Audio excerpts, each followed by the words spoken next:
اللهم إني أسألك الجنة اللهم إني السلام علیکم ورحمۃ اللہ وبرکاتہ۔ روزہ خوروں کا انجام۔ رمضان کا روزہ ارکان اسلام کا ایک اہم رکن ہے۔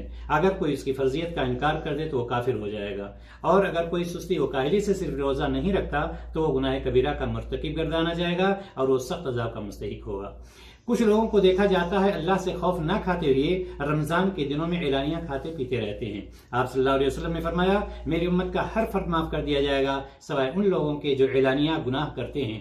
روزہ خوروں کو قیامت کے دن کون سا عذاب دیا جائے گا؟